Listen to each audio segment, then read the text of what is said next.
Hola, ¿qué tal amigos y amigas? Bienvenidos a otro episodio más de podcast Puntos Suspensivos, tu podcast del Colegio de Abogados y Abogadas de Puerto Rico, con mucho placer en el día de hoy y cumpliendo con el aislamiento social.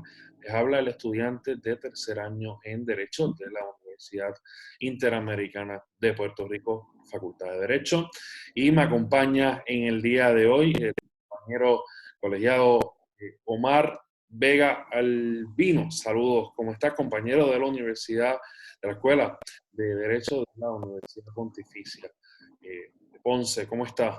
Saludos. Hola Camilo, hola a todos los compañeros. Para mí es un verdadero gusto, ¿verdad? Acompañarles en esta oportunidad. Ciertamente es bien importante de que cumpliendo con el aislamiento, de alguna manera busquemos seguir, ¿verdad? Compartiendo nuestras ideas y buscando nuestro afán de cómo queremos a Puerto Rico. Así que muy agradecido por la invitación, tanto, ¿verdad? Al equipo del podcast, a Camilo por las deferencias, un compañero que aprecio muchísimo. Y nada, estamos listos entonces para dialogar un poco al respecto. Eso así, en el día de hoy nos corresponde hablar sobre los retos que enfrentamos en la crisis, específicamente los estudiantes de Derecho. Obviamente, la frase, ¿verdad?, ha sido muy sonada en los últimos días, por no decir últimos meses ya prácticamente, y es quédate en tu casa. Es que la frase de quédate en tu casa tiene unas repercusiones, tiene unos efectos y conlleva también unos retos. Quisimos invitar al compañero Omar, porque él recientemente publicó una columna en el Nuevo Día sobre los retos que enfrentamos los estudiantes, específicamente, obviamente, desde la perspectiva de estudiantes de Derecho. Y vamos a comenzar sobre esa columna. Esa columna analiza, ¿no?, la importancia de la desigualdad que hay, inclusive la desigualdad social que existe, porque hay estudiantes que sí tienen los recursos para educarse desde sus hogares, tienen tecnología, tienen alimentos, pero lamentablemente hay otros que no, que están en desventaja y que tan siquiera sabemos a ciencia cierta cuáles son.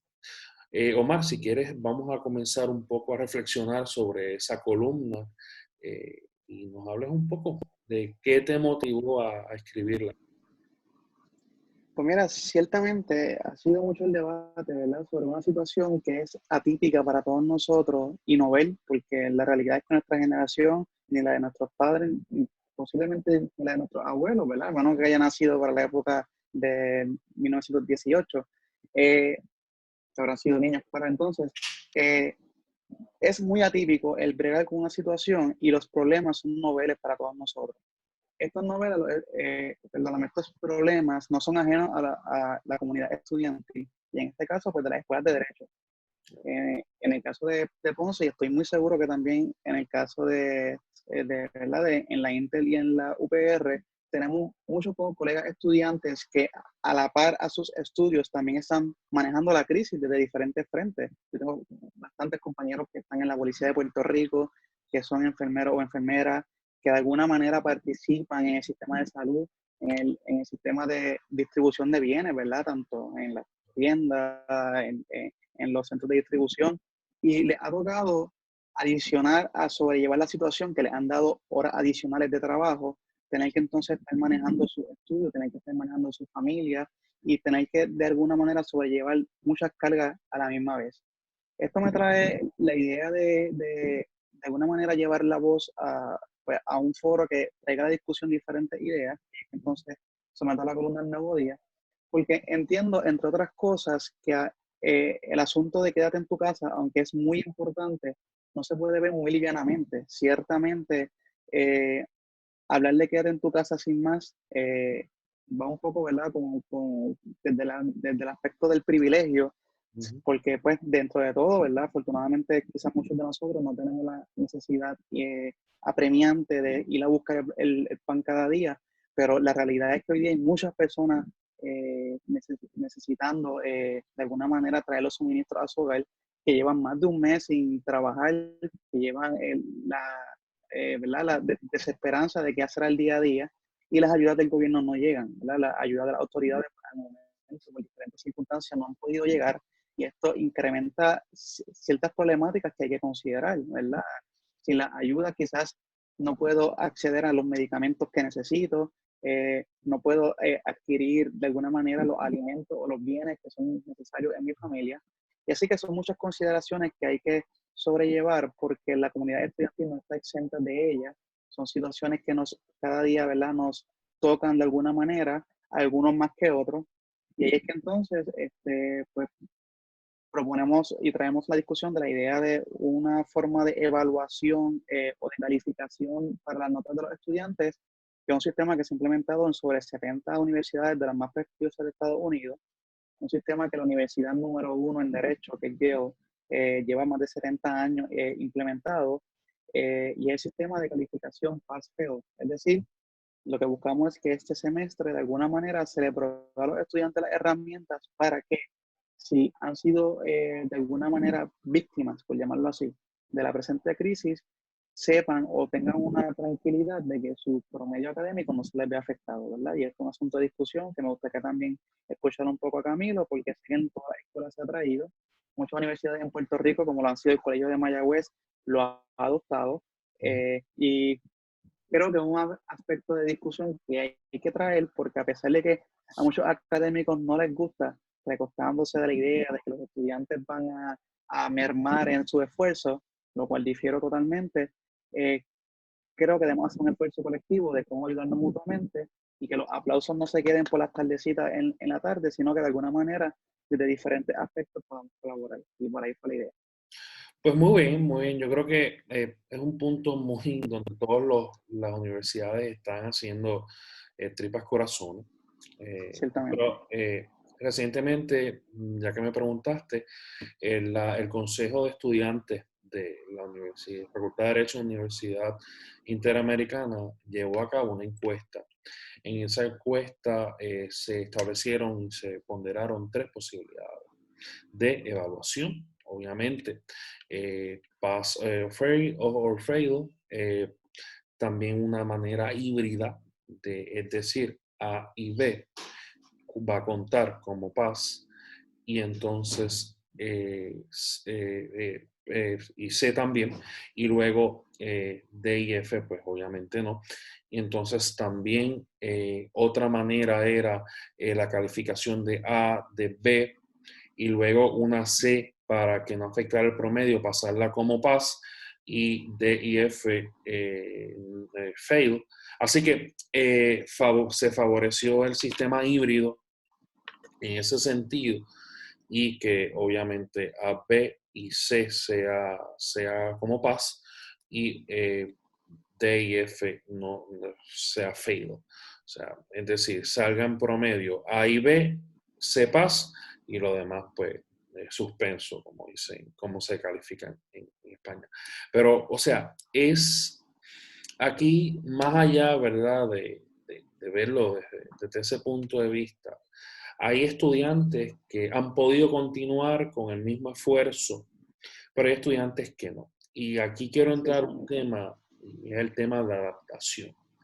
Es decir, la cuarentena comenzó con, o sea, el 15 de marzo, y hubo, ¿verdad? Hubo universidades, todas las facultades de Derecho de este país recesaron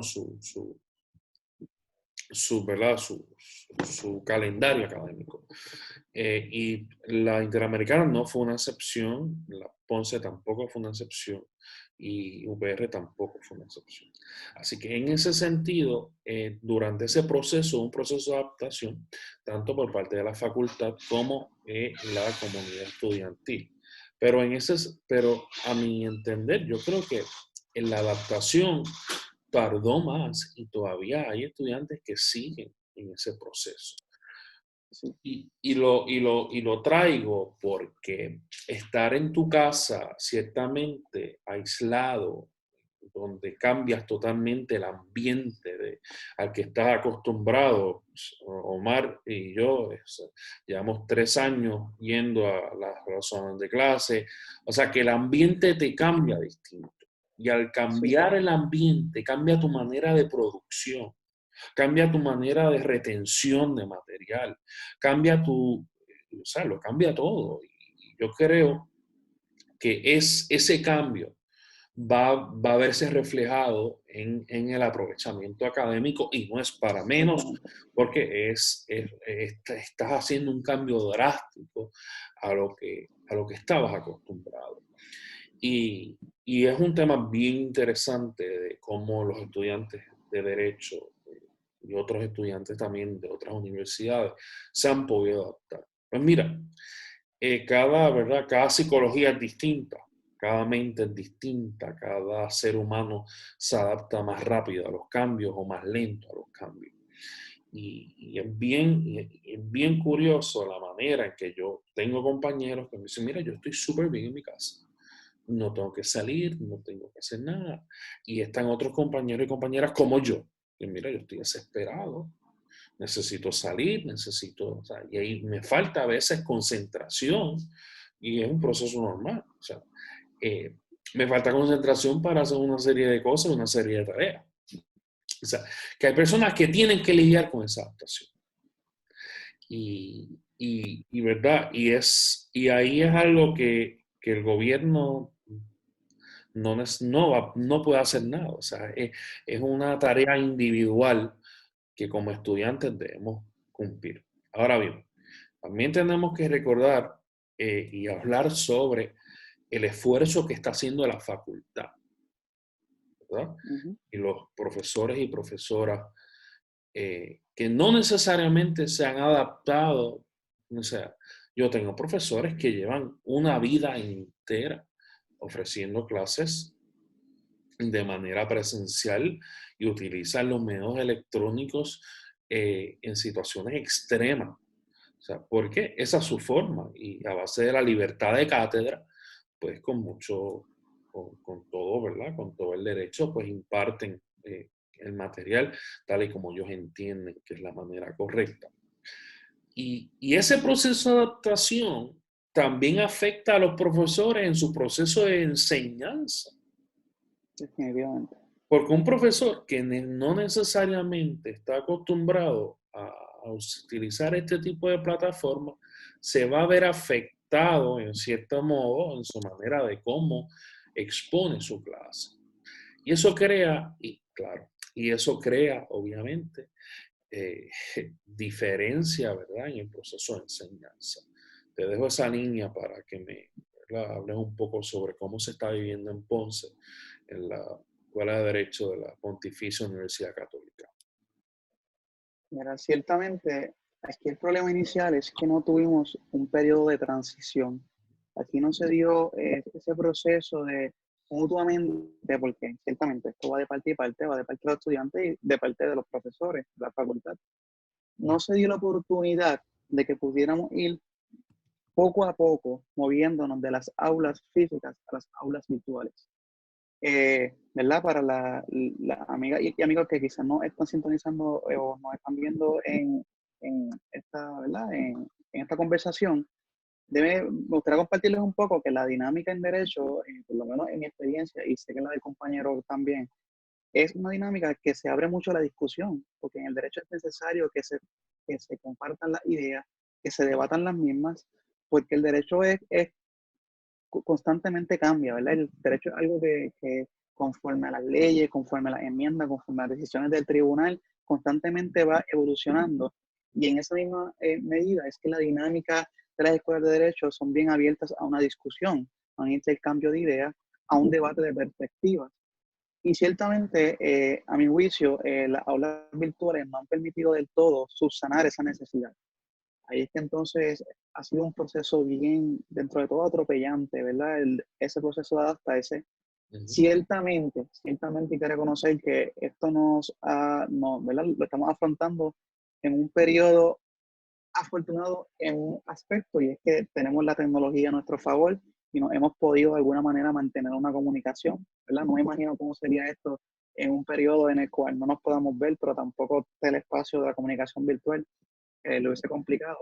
Pero ciertamente la incertidumbre y por ese aislamiento y adaptación es un poco cuesta arriba y hablo del caso del compañero Camilo, que entiendo que también se gradúa ahora, ¿verdad, Camilo? Tú estás ahí casi casi o Esperemos, estás esperemos que sí, próximo.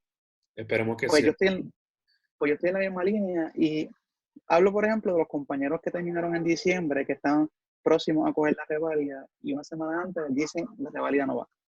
Hablo del caso de nosotros, que ¿verdad? La aspiración es tomar la reválida en septiembre, pero la misma pues también está de alguna manera en suspenso porque hay que ver cómo sigue el proceso evolucionando.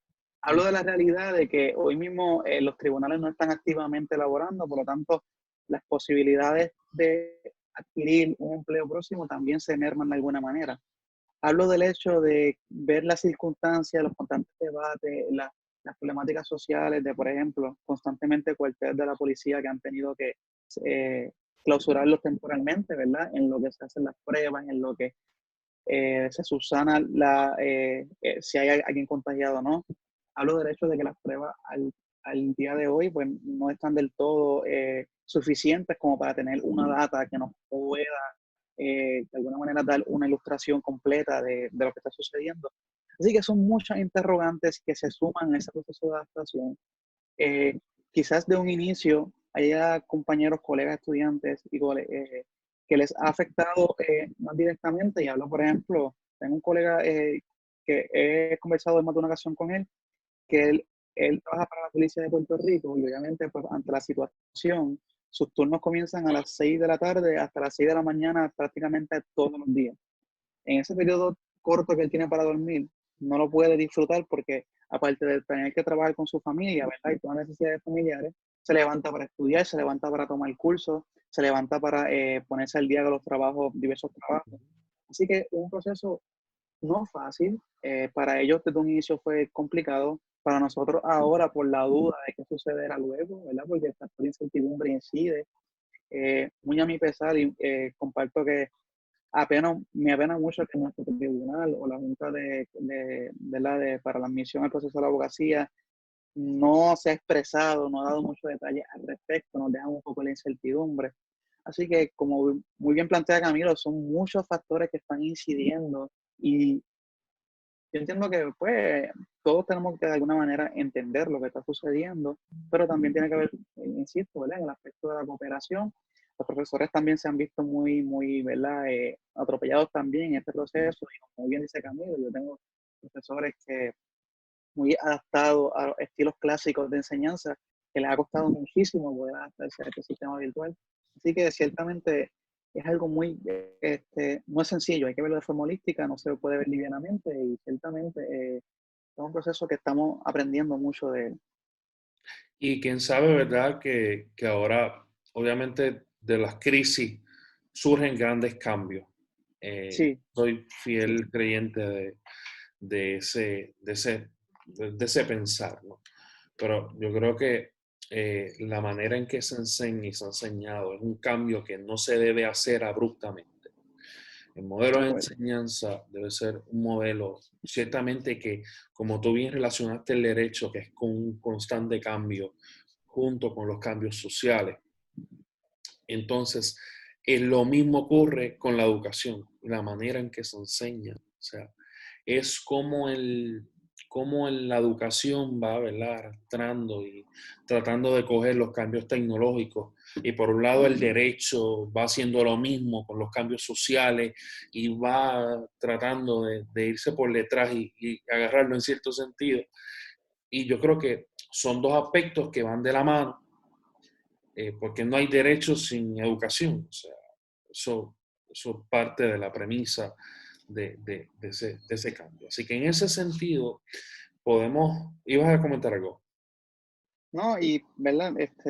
Quisiera adelantarme en traer una cosa importante y ahí es que entra muy bien la columna que tú también publicaste en el Nuevo Día, que me parece excelente, y es el hecho de, estamos bregando mucho con él ahora, pero luego, ¿qué? O sea, ¿qué viene después?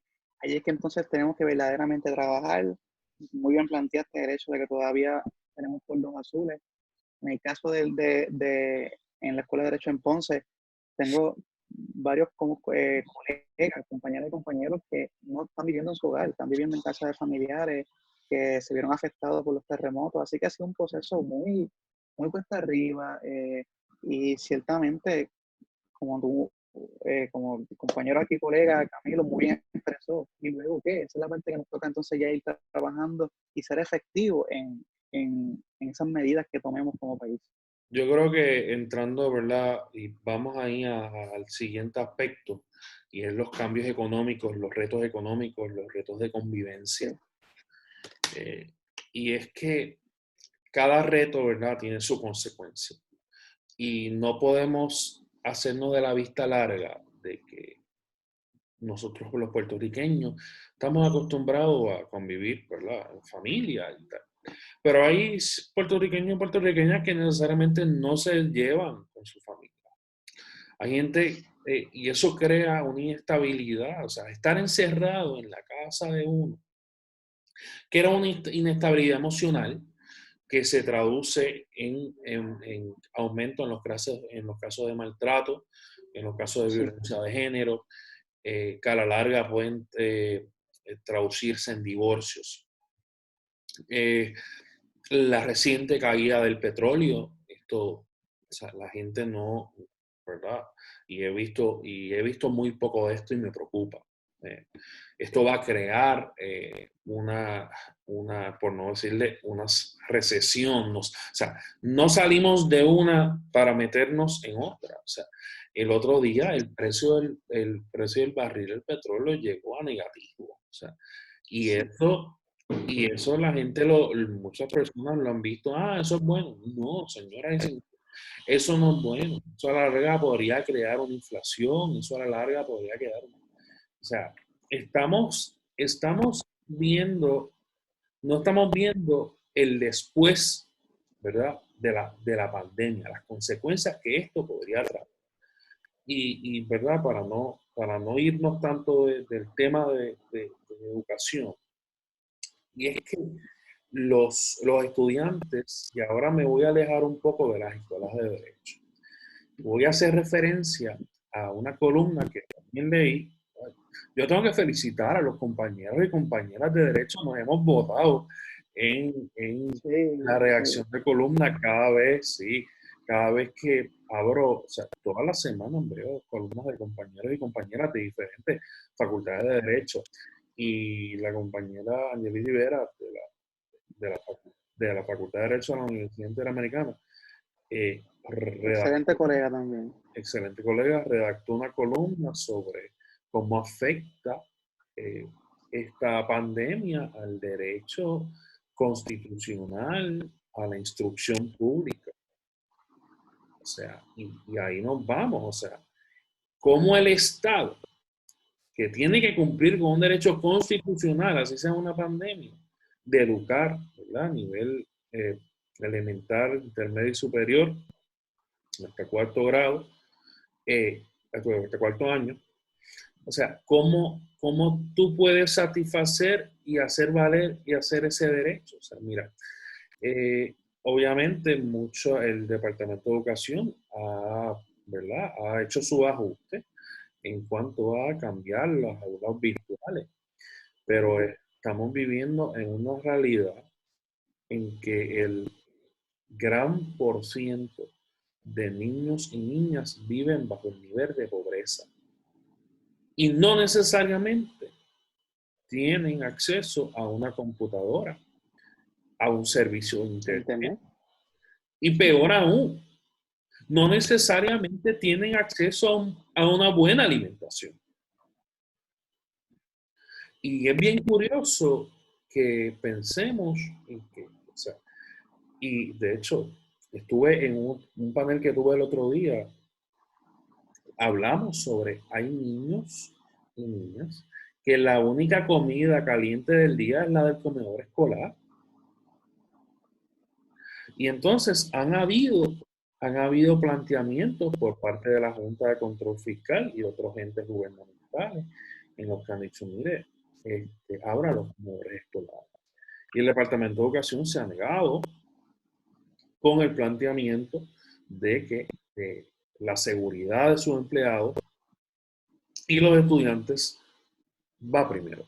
Pero aquí me quiero, mira, si tú abres los comedores escolares con los empleados mediante medidas de precaución y colocas un centro de distribución que no involucre la conglomeración de personas y de niños, tú puedes distribuir los almuerzos calientes sin ningún tipo de problema.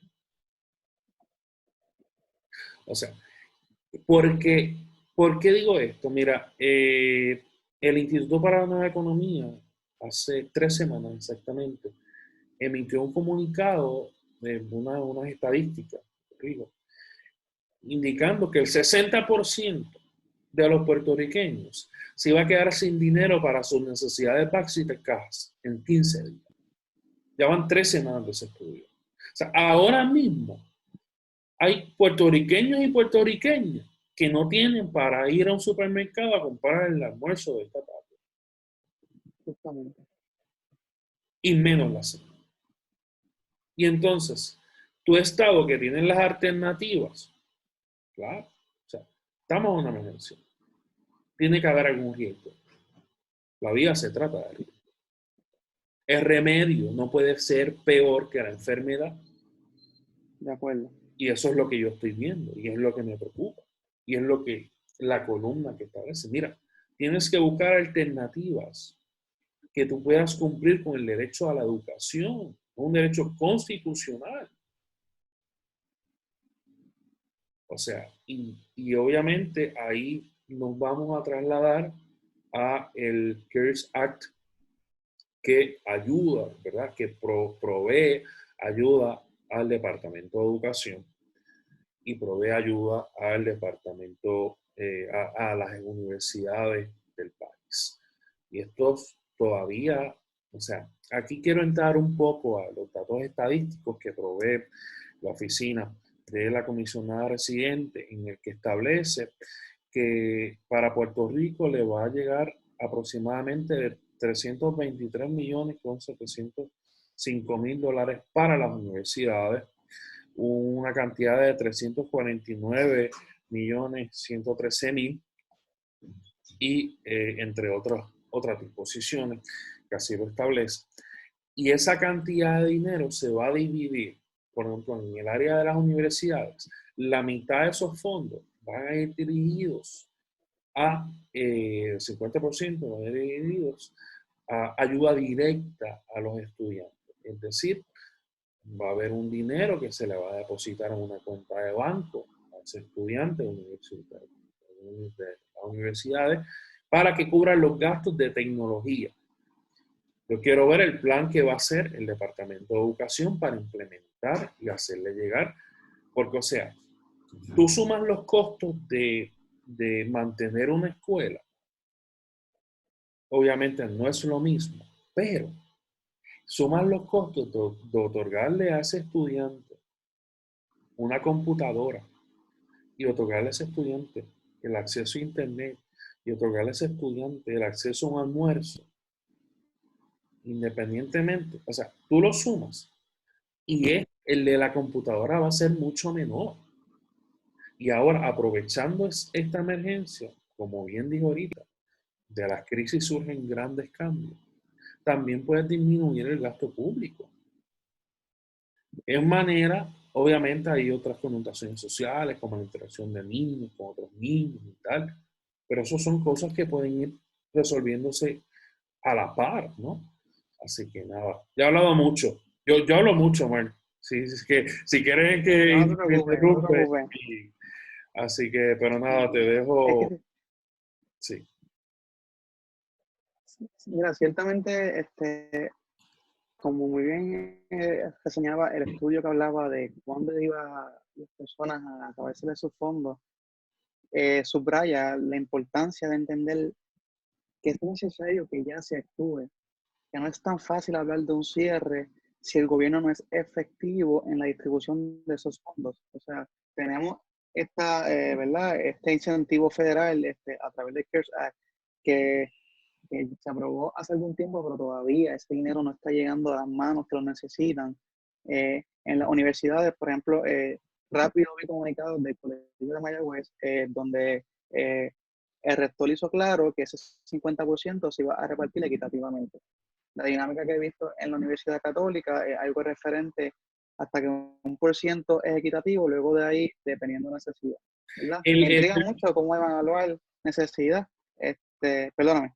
Sí, es que el CARES Act lo menos que le puede dar al estudiante provee y en la disposición es el 50% de los fondos destinados. Ciertamente. Pues entonces, de ese 50%, ahí es que estamos evaluando cómo es que entonces la universidad va a hacer esa distribución. El secretario de Hacienda ha estado constantemente explicando, ¿verdad? Pues, cómo es que en Puerto Rico se va a hacer la repartición de los famosos 1.200. Pero todavía entiendo que la guía, el Departamento del Tesoro no las ha aprobado, lo que ha atrasado ese proceso.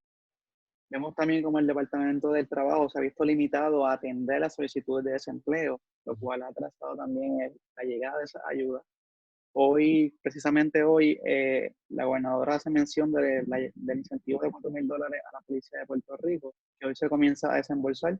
Muy enhorabuena, pero ciertamente hay muchos otros sectores que necesitan la ayuda y yo creo que hay que ver de qué forma se hace más efectivo esa entrega, porque es necesaria que ya ya llegue ese plato, o, ¿verdad? Y ese dinero para poder tener ese plato de comida en la mesa. Ujú. Y sí, la realidad es que muchos jóvenes hoy día no tienen acceso a los medios electrónicos, se ven comprometidos a que quizás, mira, donde yo vivo allá en la montaña no tengo ni la más mínima señal de celular que me llegue. Y yo tengo que moverme un poco más, porque eh, eh, durante el proceso de los terremotos, ¿verdad? Con múltiples grupos que fuimos montaña arriba a llevar suministros, cuando conversábamos nos contaban las anécdotas de qué tenían que hacer para conseguir un poco de señal, y son realidades que se viven en nuestro Puerto Rico, ¿verdad? A veces uno mira otros países, pero aquí también hay mucha necesidad. Y yo creo que es bien importante, ¿verdad? Que de alguna manera el gobierno pues, busquemos hacer un poquito de push para que seamos más efectivos y ya esa ayuda que lleguen, porque la necesidad es imperante. La columna de la compañera muy excelente, ella plantea, ¿verdad?, ese posible choque constitucional ante el incumplimiento de hacerle llegar la educación a los jóvenes. Tengo también un compañero de la Escuela de Derecho, Juan Manuel, se me acaba de escapar el apellido, me excuso, que él habla sobre del aspecto de los colegios católicos, que se les ha criticado mucho porque todavía están cobrando, y ¿verdad? Los colegios privados, debo decir, que se les ha criticado porque están cobrando, se plantea que todavía ellos tienen que darle su sueldo a los profesores porque también necesitan, ¿verdad?, de tener su ayuda. Así que Y yo me no voy quiero a detener hacer ahí, aquí un... claro, me voy a detener ahí un poco y es bien interesante. Recuerdo el caso, se me escapa el nombre del caso, yo creo, me corregirán luego. Es el caso que establece el de los vales educativos a los colegios privados católicos, donde hay un hecho de separación de iglesia y Estado. Y tú no puedes subvencionar a los colegios católicos con fondos públicos, colegios que tengan algún tipo de religión, porque eso infringe en el derecho en la separación de iglesia y Estado. Y es bien interesante cómo se va a plantear eso cuando hay una emergencia, porque ese caso Sí, hay, se resolvió a base del hecho de los vales educativos. Es bien interesante eso, cómo eso puede llegar claro. Y, a una y estructura. yo no me atrevo a pasar juicio sobre la necesidad de que los colegios bajen o no bajen. Yo no quiero, ¿verdad?, de alguna manera emitir un juicio al respecto, pero sí quiero traer en perspectiva que hay que ver esto de una manera holística, porque de alguna manera todos los sectores se ven afectados. También mencionar, ya con lo que está trayendo los vales educativos, esto va a ser, este periodo post pandemia va a ser bien interesante desde el aspecto jurídico, porque, por ejemplo, la sonada inmunidad que a través de una orden ejecutiva la gobernadora en el día de ayer brindó, trae muchos cuestionamientos legales.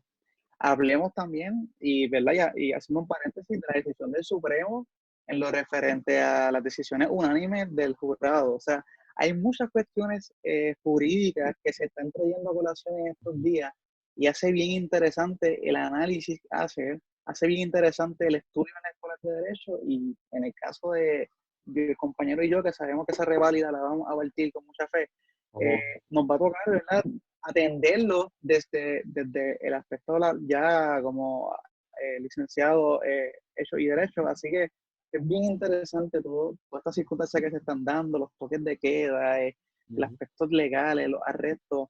Es bien interesante, o sea, no deja de ser interesante, y esto viéndolo en esa perspectiva, pero ciertamente es preocupante más allá atenderlo apremiante hoy, es que ese plato de comida llegue a las casas. Así, eso que tocas del caso de Ramos versus, pues, ahí se me escapa el nombre, el caso de Ramos Luisiana, me parece. versus Luisiana, que ahora, pues, eso ya es otro panel, un caso muy interesante, eh, Ciertamente.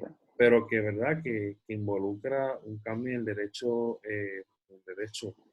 puertorriqueño, donde vamos a ver, porque la última vez, resumiéndolo rápido, la última vez que el Tribunal Supremo de Estados Unidos habló sobre el derecho al jurado en Puerto Rico fue en el caso de Balzac, caso de 1922, y no fue entonces hasta el 1952 que finalmente, en el 48 se hizo por ley, y luego en el 52 se elevó al derecho constitucional puertorriqueño a base de la ley 600, la ley 600.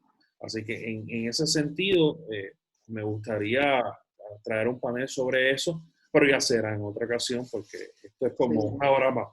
Bueno, Omar Vega Albino, ha sido un verdadero placer tenerte en el panel de hoy.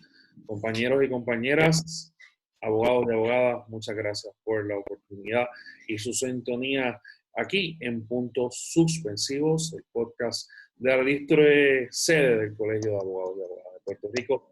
Será hasta una próxima ocasión. Por aquí, Muchas gracias y mucho éxito. saludos. Adelante siempre. Gracias. Puntos Suspensivos. Hasta la próxima.